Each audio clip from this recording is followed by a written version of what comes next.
Hello, beautiful souls. I don't know if I've talked about this before, but I want to just share with you that most of my life, I I had this incredible self-doubt. Many years ago when I started, doing some internal work, I would say that self-doubt is kind of my middle name, Pernilla Self-Doubt Lilrose. But I'm taking that one out, of course. But that's what it felt like. I was just doubting who I was, if what I felt was right, true. I just did not have any real connection to myself. So I would often ask others. I remember, I have shared that once before, but I specifically remember one time asking somebody, what do you think that I feel? And I use that as an example to show how much doubt there was in me and how little confidence in myself was instilled in me when I grew up. I mean, I had a father, a rageaholic, and a very insecure, scared mom. So there was nothing in my family that, would say, yes, Pernilla, you can do that, or whatever it was, that was not there. So I had to work on that myself. And I've done a lot of work on that. And I feel, of course, like a totally different person today than all the years that I grew up and lived with that.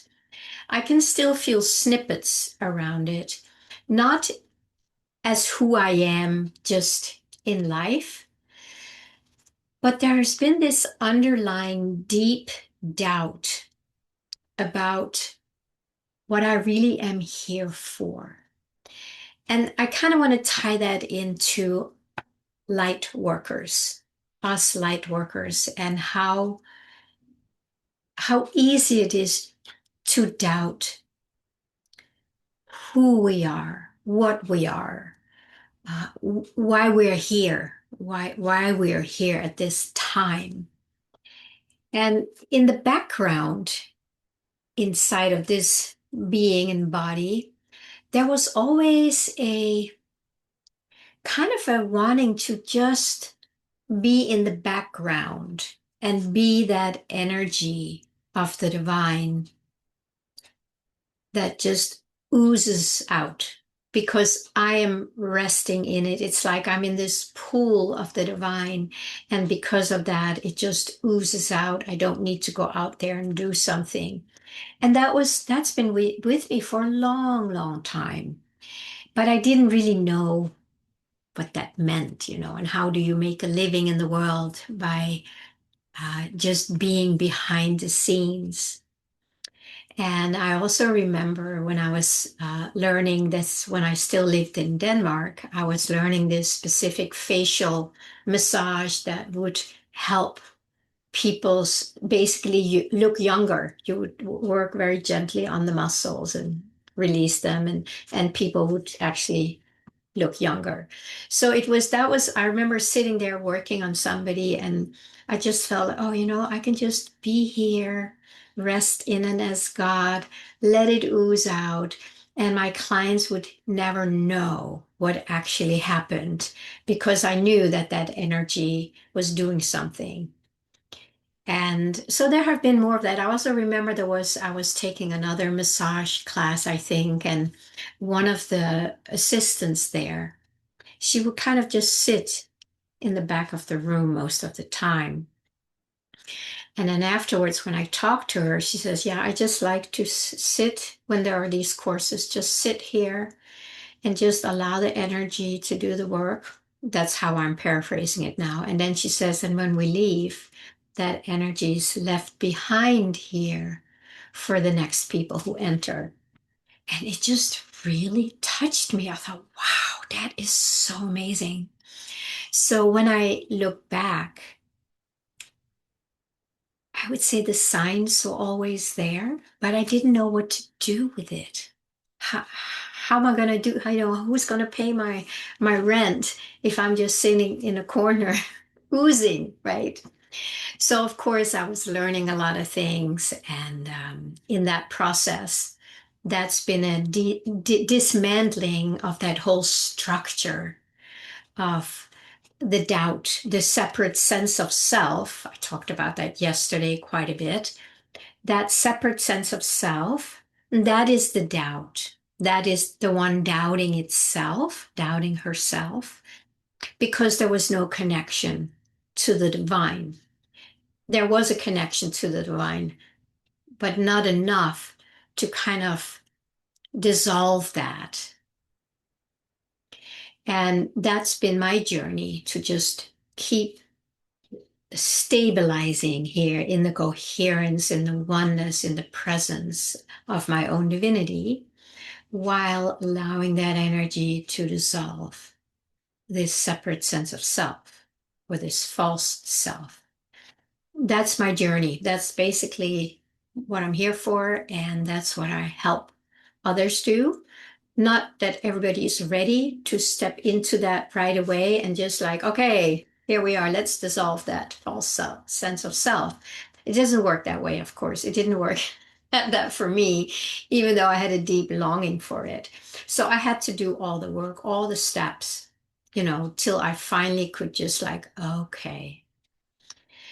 So I want to just add some more to that.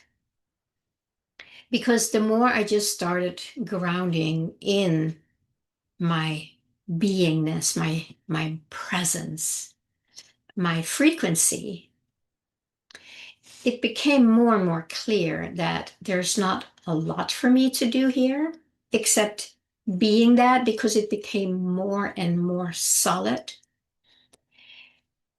and still is. But because I still live in the world where, doing is expected and valued, there was still something that felt like, I have to do something. I have to do something. Instead of just fully going with the flow and letting the doing come from the being.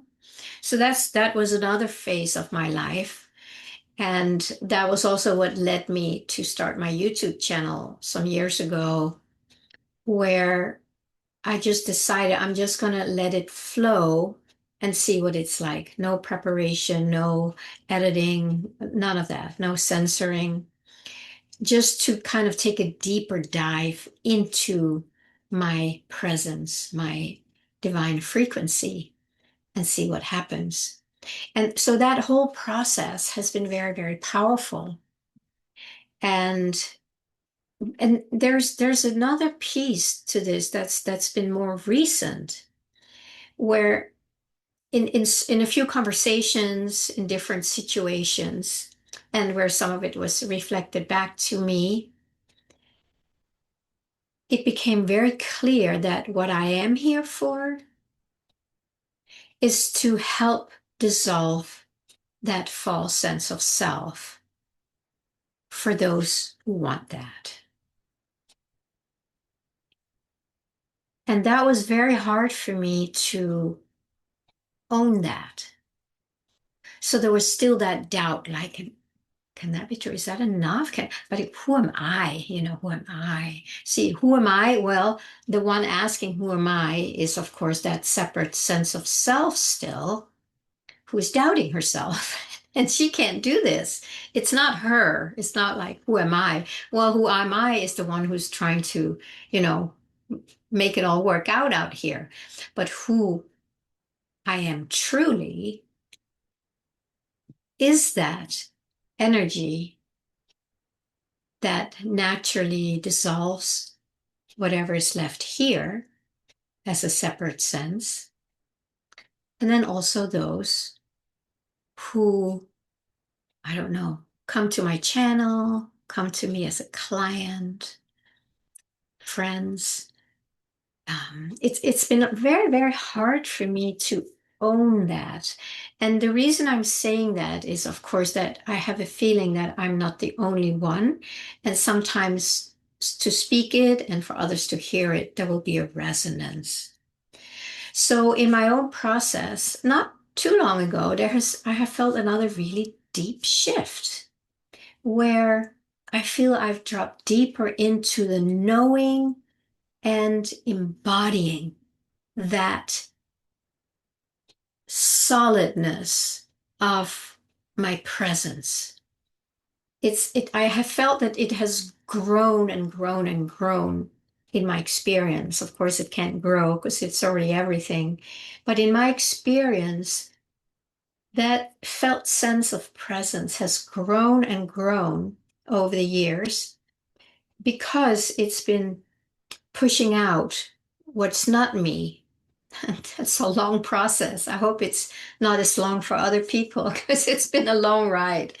But I feel now I have actually arrived at a certain point, and it's not over. There's always, more expansion because the universe is infinite expansion. So it's not like, okay, I'm here now. It's like, no, now I'm here. And that actually feels really good because it feels like it's kind of beyond that doubt. Not saying that it won't come and knock on my door and say, hey, you want to go for another ride and experience doubt? That can always happen. But the more we ground in this, that becomes incredibly uninteresting. So then if it comes knocking, it's like, nah, no thanks. Bye. Close the door. So and this is for all of us, as we ground more in our own beingness, in our own presence and frequency, there is a sense of confidence and solidness that I can't describe. I can only experience it. And it feels quite amazing. It feels like something can finally relax deeper. I mean, I have not reached the end, but there's something that can now relax deeper and ground deeper into who and what I am and what I'm here to be, to express, or to ooze, OOZE. That's been with me for so long that I just wanted that, but I didn't trust it. I was doubting it. But now I'm just really enjoying it because when that sense of doubt is not there, then there's much more free flow. And can you imagine that more and more of us untangle, unhook from that separate sense of self because we are very, very clearly choosing our true sense of self. We're not going out there to uh, get confirmation or whatever it is. We can certainly get reflection, and we can get that many ways. I've talked about the mirror. Life is one big reflector if you know how to be present with it. But also, if you would work with somebody, like with me or others, then there can be a reflecting back of what is not seen yet. Those are those blind spots, right? So when we can start seeing them without judging it or guilt or shame, but we can just see it for what it is, then we can soften and just let it be here. We don't need to do anything with it, right? That's doing something with it is still all out here. The doing out here is the undoing, is the softening.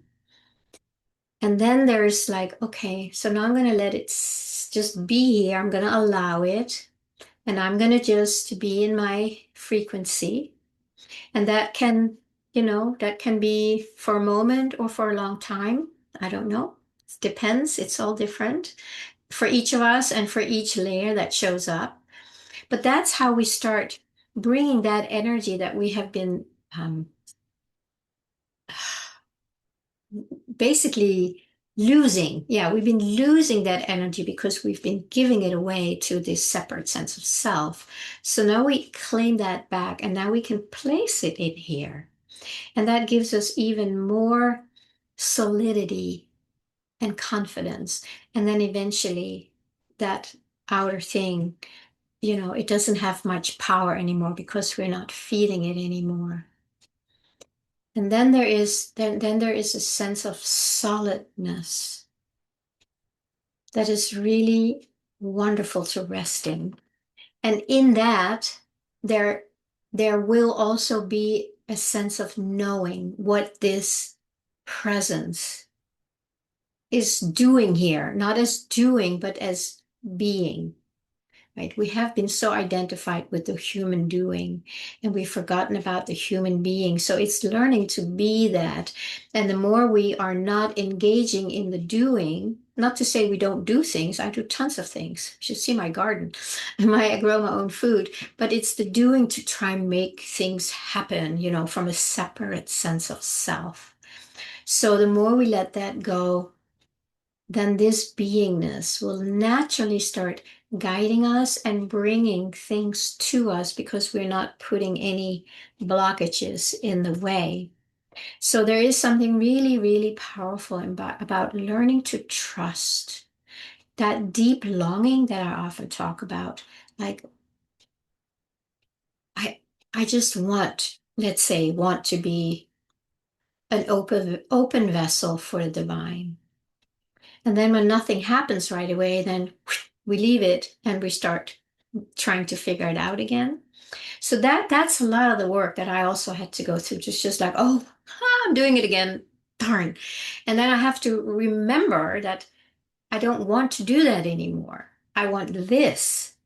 And in that, wanting this and owning that and feeling it and feeling the yes and the delight in that longing, gets easier and easier to not be pulled out anymore. And that's been a journey, and it still is.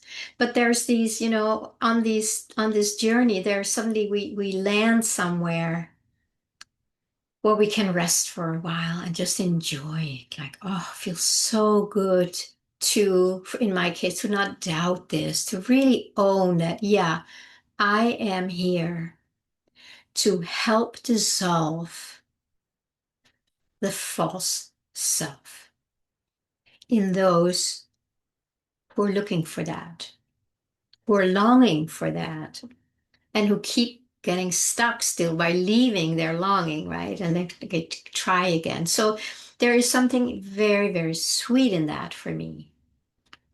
And there is a part of me that can just relax deeper, which is wonderful.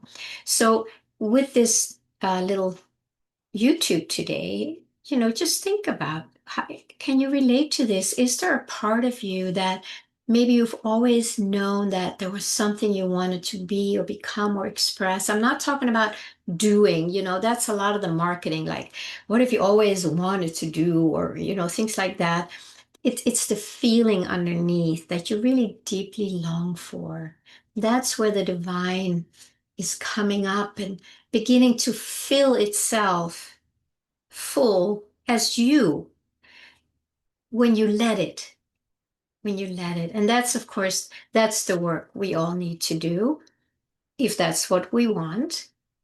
And then we little by little let go of what we don't want anymore, but didn't really know because we were identified with the survival and whatnot, all these programs that we have taken on. So it's just coming back here and just allowing yourself to feel the sweetness of the longing of what you want more than anything. And that is the seed. When you embrace that and you nurture it and water it and acknowledge it daily, then it will start sprouting in your experience. Remember, it's already full, it's already complete, but it's in your experience that you allow it to penetrate and move through and dissolve all these programs that kept it hidden and tight and small and invisible to you. Please comment. Let me know how this is to hear. Can you relate to it? Do you know what it is that's down deep here that you want, but you haven't really known what to do with it? There's nothing to do with it. There's only to really allow it, embrace it, feel it, acknowledge it, celebrate it, say yes to it. And the more we do, that's the nurturing, that's the watering, the sun, The warmth, that's what it needs. So it can start embodying itself as you and as me. All right, my friends, I'll talk to you again soon.